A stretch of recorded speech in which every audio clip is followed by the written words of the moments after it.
Hey everybody, well here we are doing our Janet Evanovich month-long series. This is the D. Louise book series. I'm Christina, Kristina. This is where we read book and talk about books. Come here, come here. She hates being on camera. Won't be on camera. Don't touch me. I gotta get me some other cats. I lost my emotional support cat, and I miss him terribly. He was the kind of cat that you could hold him when you wanted to. He would come when you wanted him to come, all that kind of stuff. She's the I will come when I want to be happy. Could you stop marking my computer? I will come when I want to. I will be held when I want to be held. I need one of the other kind. She's the queen of the house. She's the boss. She tells everybody what to do.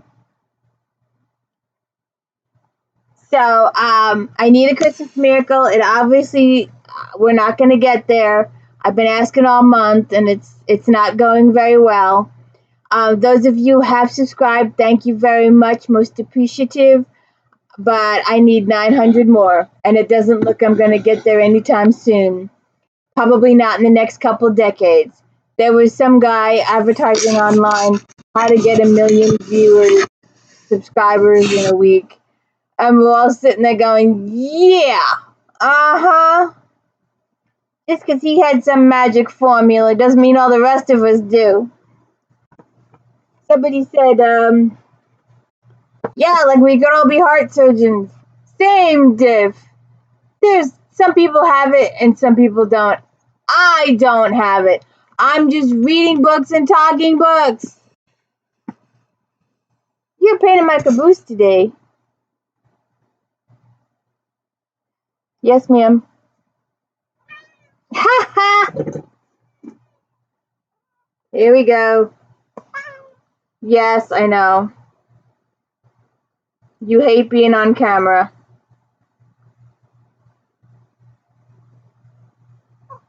Okay, bye. Okay, so Takedown 20.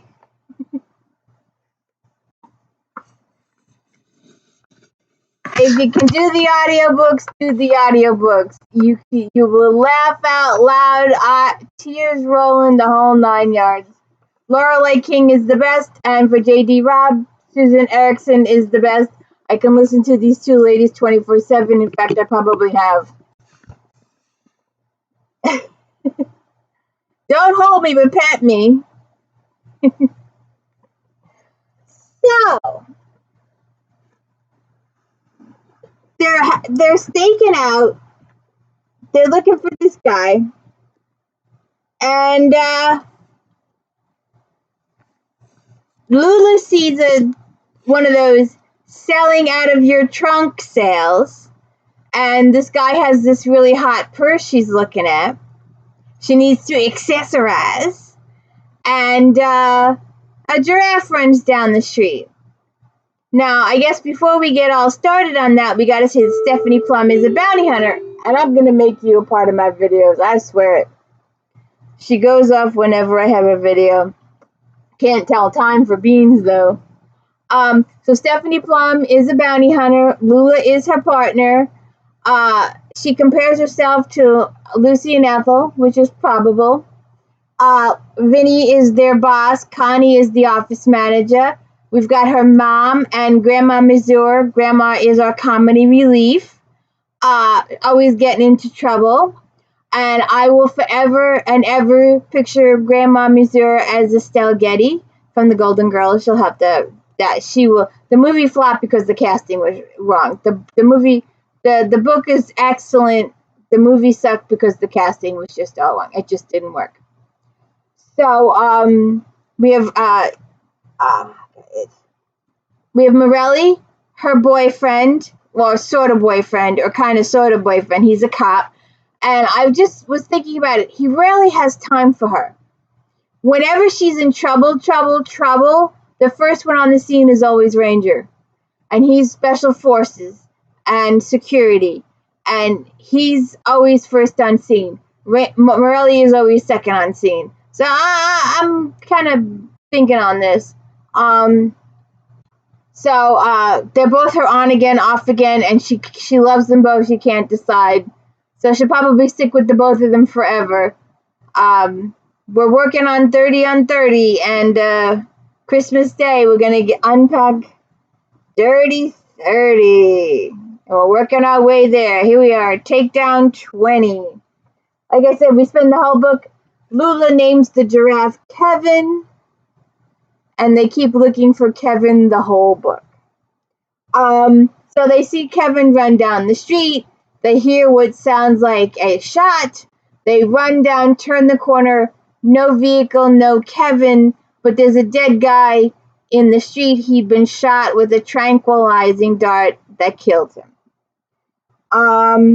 So then she goes back to her apartment, and Ranger had given her a bottle of champagne several months ago, and she feels that this is an occasion to drink it for Kevin. Don't know why.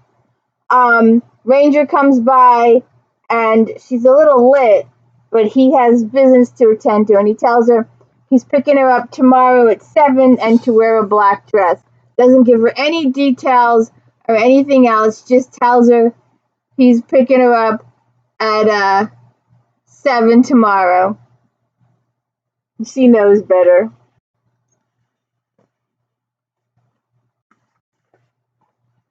So the next day at the office, she tells everyone that Ranger stopped by to ask her for a date. Ronnie gives her an FTA, and the FTA is Sunny. He is the town's godfather. No one touches Sunny. He's the golden boy. He is also Joe's, or Morelli, as we refer to him forever. It's one of those people that you don't say Joe, you say Morelli. I bet you have a bunch of friends where you refer to them by their last name and not their first. They've always been so-and-so. Well, Morelli's always been Morelli. And Sunny is his godfather. So they go looking for Sunny. They don't find him. They see the giraffe again. Morelli calls to schedule lunch. They talk about the dead guy in the street. And some other things. And if you've watched my videos before, I can't talk about a book without sharing said book. I have to share.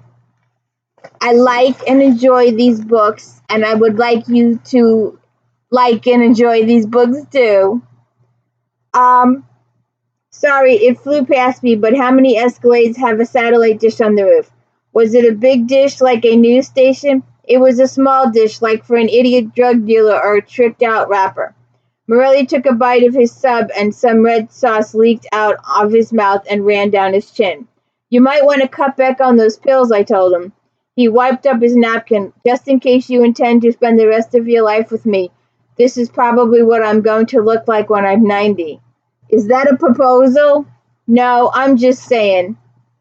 He stopped wiping and looked at me. What if it was a proposal? Would you say yes? Only one way to find out. He smiled again. I'm saving up for the ring. That would have been a terrifying statement if I thought for a moment it was true. Morelli is just as unwilling to commit as I am. Something to look forward to, I said. He smiled widen. We finished our lunch, Morelli got the check, and we slid out of the booth. She tells him about Uncle Sunny, and Morelli's like, no, please give him to Ranger to do. And Stephanie's determined to do it herself, but she does eventually get help. So then she goes to the parents' house, tells them about Sunny. Grandma tells her he might be with his girlfriend. And I would be remiss if I don't include the mother's annual bookly rant. Um, I don't know why you can't get some other job, my mother said to me. Why can't you get a job in a bank or a hair salon? I heard there was an opening at the deli on Hamilton. You could learn to be a butcher. My mouth dropped open and a piece of cookie fell out. I tried to stuff a chicken once and almost fainted. The thought of manhandling raw meat all day was enough to give me projectile vomiting. I hear butchers make good money, my mother said. They work good hours and everybody likes them. And you get to be a real expert with a meat cleaver, Grandma said. You never know when that could come in handy. I don't think I'm butcher material, I said. And I sort of like my job. I meet interesting people.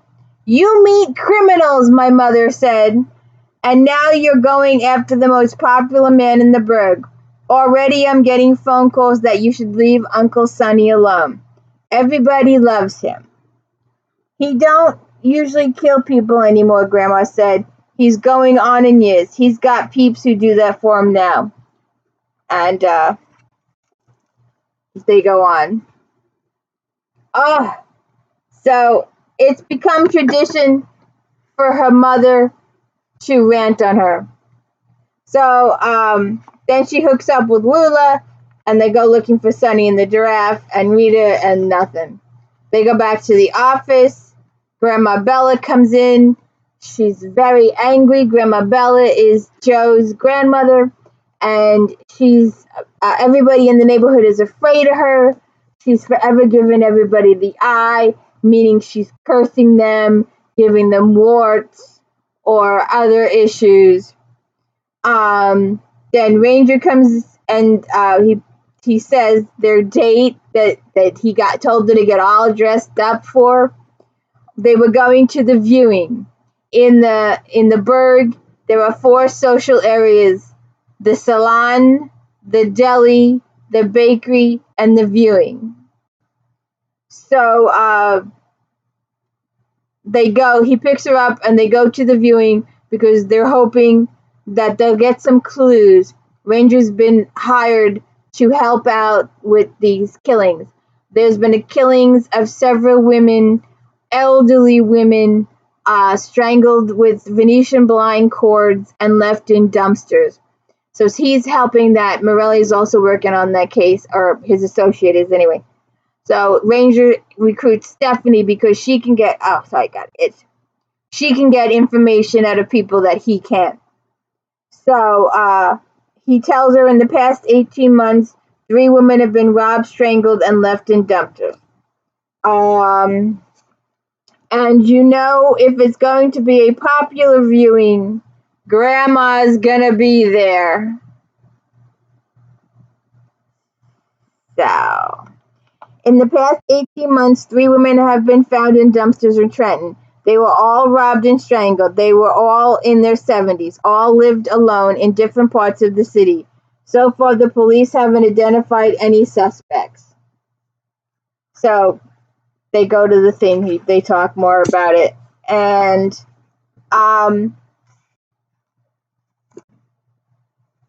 Grandma likes to get there first. Grandma likes to get a front row seat. She's there to see the dead body. She's there to see how well the morticians did. You're a mush. Don't hold me, Mommy. But I'll look cute, Mommy.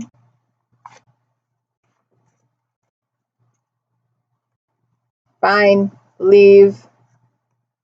Hey, Grandma said to the woman sitting in her chair, that's my seat. You got up, the woman said. Doesn't matter, Grandma said. I only got up to pay my respects, and now I'm back. I want my chair. You've been hogging this chair all night, the woman said. It's my turn now. Oh, yeah, Grandma said. How'd you like a punch in the nose? The woman glared at Grandma. How'd you like to spend the night in jail on assault charge? I'm a poor, frail old lady, Grandma said. No one's going to arrest me on your say-so. Besides, my niece here is almost engaged to a cop. Did you know Melvina? I asked the woman. I saw her at bingo sometimes. Every Wednesday, I go to bingo at the senior center. and they go into that. But I don't know if you can see Miss Cute here. There she is, Miss Cute. There she is. Sorry, I know that causes a lot of noise. I'm sorry. I gotta stop doing this. So after learning all that information from the woman about the bingo and stuff, Ranger offers to pay Stephanie to go to the bingo games. And so the next day they go to the office and they talk about the viewing. Connie says there was another woman done overnight, and Morell comes in, tells her Butch Schiller is the primary on the case and not to step on his toes with her investigation. She asked Joe to talk to his grandmother because she was giving her the eye yesterday. Joe just keeps blowing it off, and I wish he'd take it a little bit more seriously. I don't think he understands Stephanie's feelings on the matter. I really don't. So Lula and Stephanie go to see Rita. She's Sonny's girlfriend, supposedly. They see Sonny get into the car. They follow him to the social club. She gets Sonny, but because Lula was busy chasing after Kevin, she loses Sonny. They look for the giraffe and Ziggy. They get Ziggy. They take him to the thing. So Stephanie cooking. We have to discuss this situation. She really needs to learn to cook, if no one else, for herself. It would save her a few dollars. I lugged everything up to my apartment, called Morell, and invited him to dinner. Sure, Morell said. What do you want me to bring? Pizza, Chinese, wings? You don't have to bring anything, I said. I'm cooking. There was a long moment of silence. Cooking? Yes, cooking. Geez, you'd think I never cooked. Cupcake, you only own one pot. I have to be at bingo at 7, so we have to eat at 5 o'clock. Can't wait, Morell said. I hung up, opened the bag of chips, and gave one to Rex. He has no confidence in me, I said to Rex. Just because a girl doesn't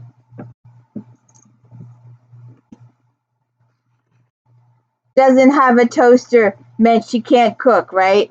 I pushed the clutter to one end of my dining room and laid out 2 place settings. I stepped back, looked at the table, made a mental note to buy placemats, just in case I ever decide to do this again. She took a shower. She's got a broken finger. She had attempted to apprehend a suspect, and when she fired the gun, she got... Well, we'll get to that later.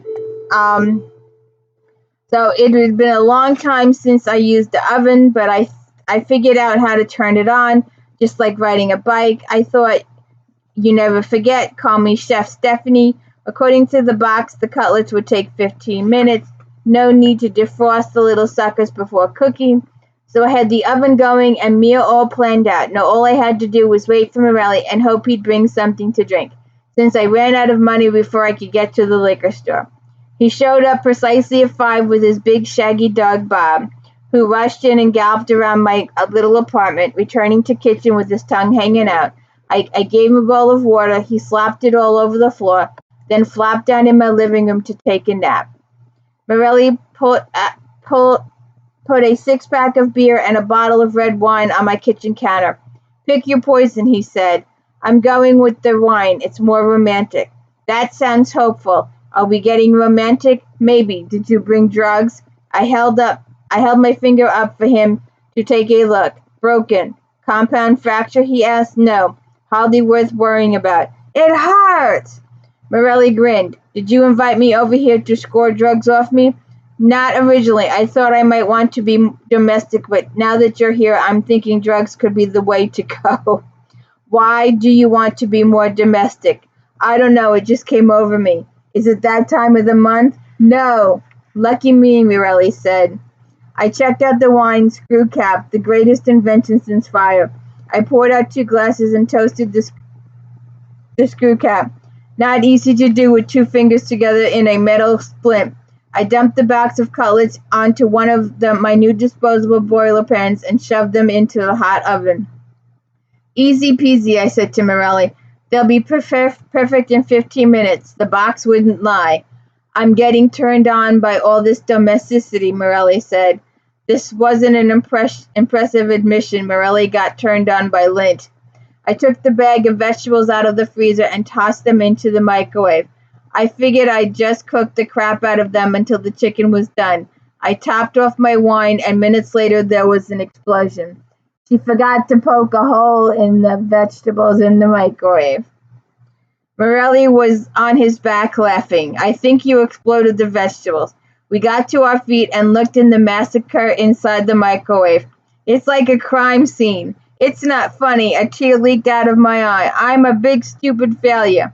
Morell wrapped an arm around me and hugged me into him. They were just vegetables. Vegetables are overrated. I can't do anything right. Not true. You excel at many things, such as you give a damn good happy ending massage. That's it? Sex? That's my field of expertise? It beats being able to cook a vegetable. I did an eye roll so severe I almost lost my balance. I want to be able to do both. He's not helpful. And I mentioned the other day, I don't have my prop. I left it over there. I should go get it. But when I read these books, I think of Krispy Kreme and donuts because the characters are always going for the donuts. And I Cluck in the Bucket and fried chicken and donuts are their main staple. And I bought a box of Krispy Kremes. Subliminal messages. I'm telling you, I made it to book 19, and I went in the store one day, and there was a whole display of Krispy Kremes, and I picked it up, and I'm like, nope, I'm going to be strong, and I put it back. And then a couple days later, I went back to the store, and the entire display was empty, and I'm like, that was a sign I made the right decision. Well, I had gone to the supermarket, and I had forgotten to buy toilet paper, so I had to go back to buy toilet paper. And at the end of the toilet paper was the Krispy Kreme display, and they had more. And I broke down. And I bought a box of Krispy Kreme donuts. And I gained 4 pounds. Never again. I'm on a diet. I'm supposed to be losing weight.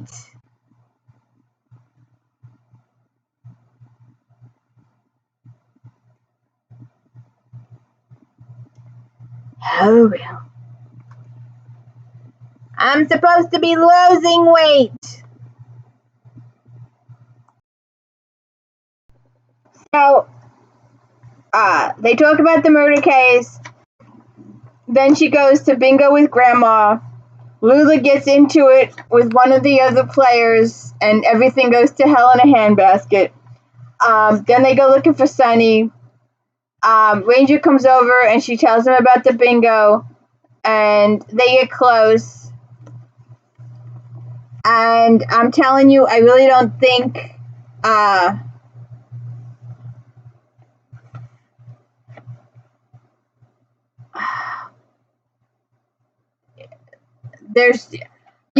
have this thing. It's just, you can fill in your sentence however you want. You can end it with however you want. It's just. That's my saying. It's just. You fill in the blank. He stopped a fraction of an inch away from my mouth. What about paying the price? I wasn't going to pay the price. Okay, but you have to be careful of my finger. You noticed it, right? You're carrying a tracking device in your messenger bag, Ranger said. I called the hospital when you checked in. You planted a bug in my messenger bag? Is that news? It wasn't news. Ranger tracked me all the time. Sometimes I was relieved to be rescued from a crazed killer, and sometimes it was an invasive annoyance. I guess it's not news, I told him. Would you like me to stop tracking you? Would it do any good if I said yes? He smiled, no. He took the remote from the coffee table and shut off the television. He closed the distance between us and kissed me. Wait, I said. What's that sound? He stopped and listened. Raining? It's raining? How long has it been raining? It started when I pulled into your lot. It's just a shower? It's supposed to rain for the rest of the night. I jumped away, straightened my t-shirt. You have to go. The game will be called. And? Disaster. I pushed him toward the door. This is a sign. Told him an act of God. I swear I'm going to church tomorrow. That sounds extreme, Ranger said. Morell wanted to see me tonight, but he promised his brother he'd go to the ball game with him, and now it's raining. Babe, Ranger said, you need to make some decisions. I made decisions. I'm having a hard time sticking to them. Everybody tells Stephanie she's got to make a decision. She will never, ever, ever make a decision. Especially after that big thing in Hawaii. They fought over her. They had a physical confrontation over her, and it did not resolve anything. Neither one of them won. Neither one of them lost. She will never choose. Both men are permanently in her life. Maybe we need to set up a menage a trois, or maybe we need to do a Laurel K. Hamilton with, two men, two husbands, or I'm Mary. Have you read the Mary books? Oh my God. The whole reason for those books is adult relations. Who else has a menage a trois? There's a couple other authors that have menages. I don't know if there's any in Carrie Arthur. Those are some interesting books. Briggs is only one guy, so we'll have to look. So 10 minutes after Ranger left, Morell showed up with a box of hot dogs. She tells him about the bingo. He has to go to work. He heard about Sunny. Bella comes in with a gun, and she's threatening.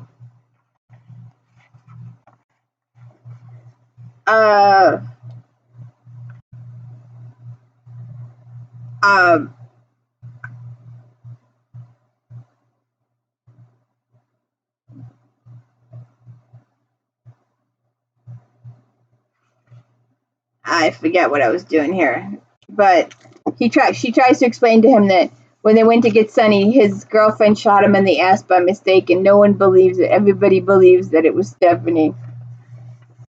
Lula wants to go looking for Kevin. They go purse shopping. They go looking for Kevin. Shorty and Mo come after her. And this is a real issue. And it's weird. Again, Ranger gets there first. And it seems to me, I don't know how you feel about this, but it seems to me that Ranger cares more. I think Morell cares more about his job than he does about Steph sometimes. Because this was a real moment. And the one that was there for her was Ranger. So she goes in to look for Sunny, and Lula decides she's going to go look for Kevin. So Lula abandons Steph, and they were going to rendezvous on a corner, and Stephanie never shows up. And Mo and Shorty, associates of Sunny's, stun Stephanie and put her in the trunk of their car. And then they tie her to a cinder block and attempt to throw her over the bridge.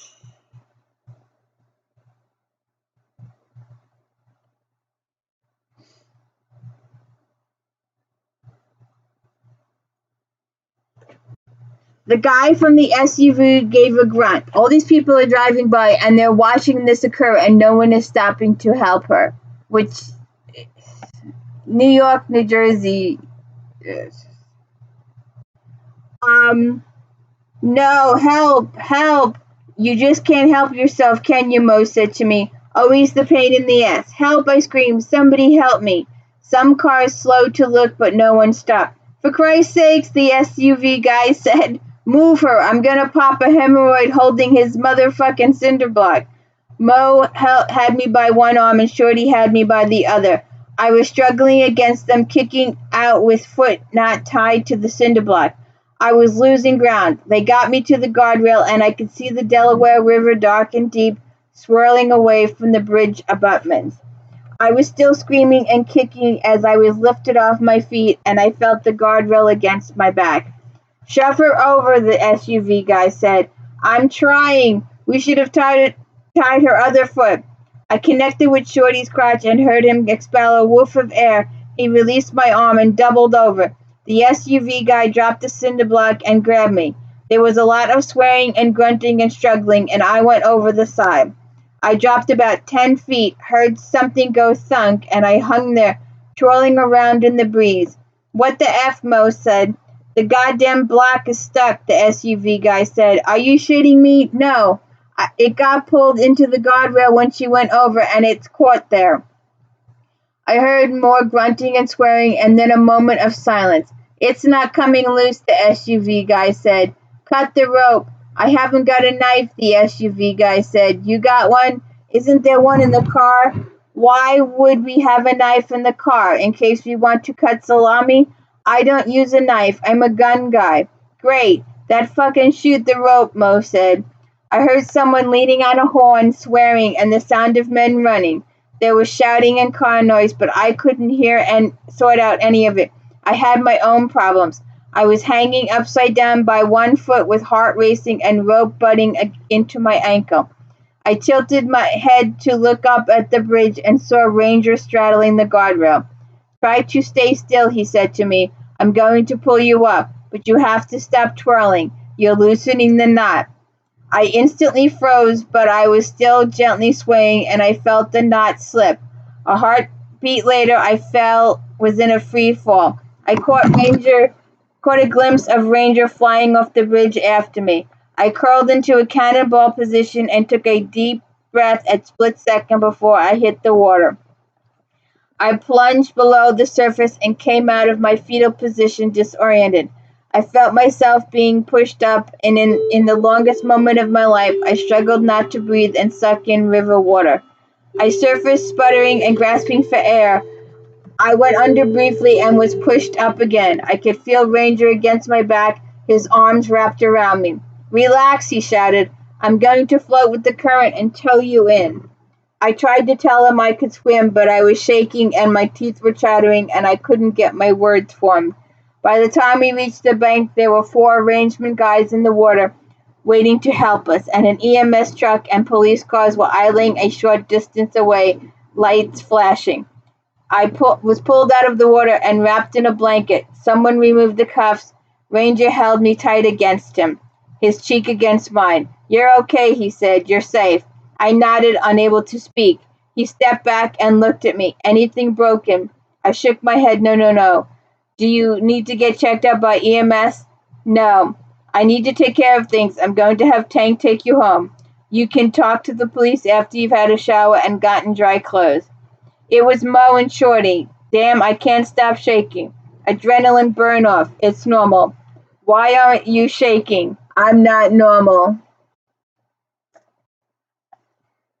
But they arrested Mo and Shorty, but they get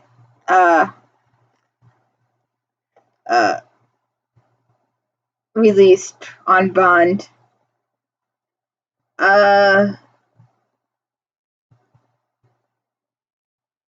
Morell shows up.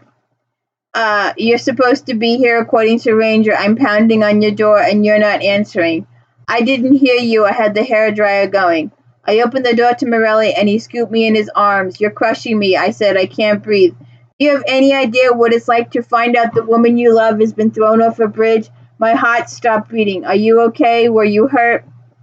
I got some scratches and bruises, but nothing serious. Mostly I was terrified. I was so scared I don't remember hitting the water. His cell phone buzzed with a text message. And he has to see. He the job comes first with Morelli, and Stephanie comes first with Ranger. He was there to save her. Joe is never there to save her. It's always Ranger. And there's this moment. Um, How are you doing? He asked. And that was true. Turns out I'm very resilient. All I need is some chattering teeth, about an hour of uncomfortable sobbing, some sleep, and I'm ready to face the world again. Plus, I was pretty sure there was one last leftover hot dog in my fridge, and that would make everything just perfect. I wish I could say the same, Ranger said. I'm having a hard time erasing the vision of you falling from the bridge. Yes, but you jumped in and saved me. You're my hero. Being your hero is a full-time job. I worry that someday I'm not going to get to you in time. I didn't know you worried about anything. I worry about everything. And then he tells them they've been about Mo and stuff. But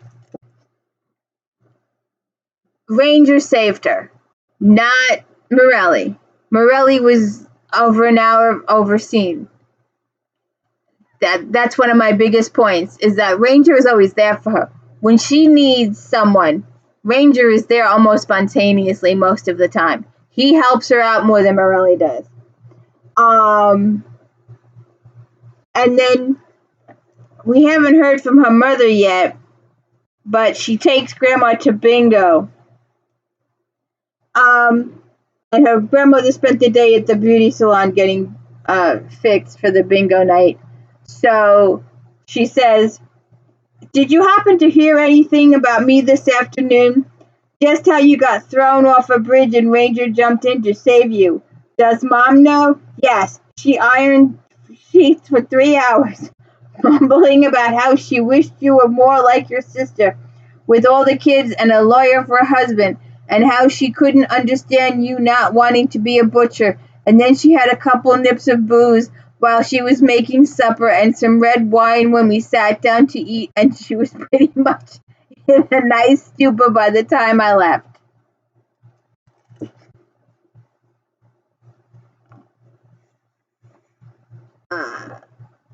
So they go after Skip the next day, and that goes okay. She sees Morelli, and they talk about the dart guy and the giraffe. She goes to her parents. They talk about the murderers. They tell Steph about all the women went to a cooking demonstration, so she's going to check that out. She goes home to do research on the women that were killed. Her parents set her up.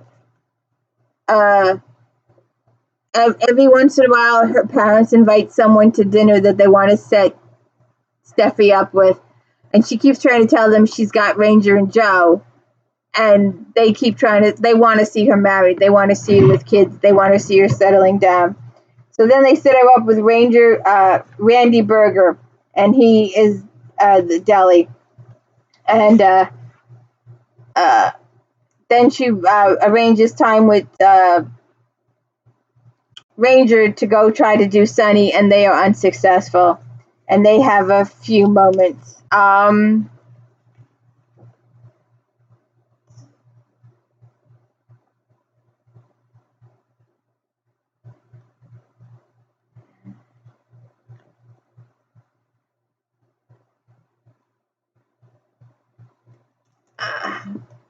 Finding out with Ranger is a whole different deal than finding out with Lula. Lula and I are Lucy Ricardo and Ethel Mertz. Ranger is Batman. I tagged after him into the building and up 2 stairs to 2B. He knocked twice, bumped the lock, and opened the door with his gun. He paused for a moment, taking the measure of the room, listening for sounds of clothes rustling or man sleeping. He quietly closed the apartment door behind him and flicked the beam with his mag light around the room. It was empty. They talk about the Kevin the giraffe. Connie gives her a new skip. She goes to her parents' house. They go to the senior center, and the senior center won't give them information. It's only for members. It's only for this. Lula plays the race card and the black card and the fat card, and the lady bows down and gives them the list. Then they check out the pharmacy where the women went. Then she calls Morelli. She tells him about Uncle Sonny being at his mother's house, and he doesn't want to know, and he won't even help, and he won't even do anything about it. He ignores her. Ranger and her go look for Uncle Sonny again and the giraffe. He gives her a new car. No cars blow up in this book. It's amazing. She investigates the murdered women. She goes to a viewing with Grandma. Randy Berger is there. He says one of the ladies says they talk. Gordon the Jolly Hobbit is also there. Her card gets impounded. Ranger and her discuss Sonny. They go to Joe's mom's house, and Sonny has left. He's no longer staying there. Stephanie, after her experience of going off the bridge and all this other stuff that's going on in her life, she does something she hasn't done in a long time. She goes to Mass. Since when can't a person iron? My mother said. You iron on Thursdays after you do the laundry. Ironing on Sunday is mental health ironing. You probably ironed this same shirt 10 times. It's breast cancer, isn't it? You found a lump. It's from those sports bras you wear. I don't have breast cancer. Then why did you go to church? Harriet Chomsky called you and said she saw you at Mass. I felt like going to Mass. Oh my gosh, my mother said. You're pregnant. I'm not pregnant. There's something, my mother said. You just don't go to Mass. Are you sure it's not cancer? It's not cancer. I helped myself to a cup of coffee and added cream. How did the date go last night? I asked Grandma. And they talk about her date. So then she's decided she's going to be a little more domesticated and goes to the hardware store for a vacuum. That's the last place I would go. And then the guy tells her, no, we don't sell vacuums. It's the tattoo parlor. I would never go to a tattoo parlor for a vacuum either, but that's just the bird. She decides she wants to talk to Morelli about the relationship. When she gets there, it's game day. All the relatives are over to watch the game. Grandma Bella shows up to watch the game. Stephanie chickens out and leaves. She goes to Rangeman. She invites him over. Then they cancel. And she goes looking for Antoine, another skip. And you'll have to read. I don't think there's any. Things go bad with Anton. She goes to work for the butcher for a day. She quits the bond thing. You know, whenever she quits the bond thing, it's only for a day or 24 hours. She always ends up going back to it. She can't help herself. So to find out who is murdering all the elderly women in town, you'll have to read the book. To find out what happens with Stephanie at the butcher shop, you'll have to read the book. And you'll have to find out if she ever does have that conversation with Joe about the commitment or relationship or whatever the hell she wants to talk to him about. Does this have anything in here? No, I didn't think so. The last book had a nice little calendar that we looked at. So you'll have to decide if you're Team Morelli or Team Ranger. But if my life was in danger, it'd be Ranger because he can get there faster. Morelli has too many issues. And don't forget the audiobooks. If you're busy doing typing or working in an office, these will make your day.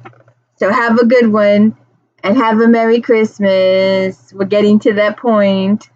Have a good one.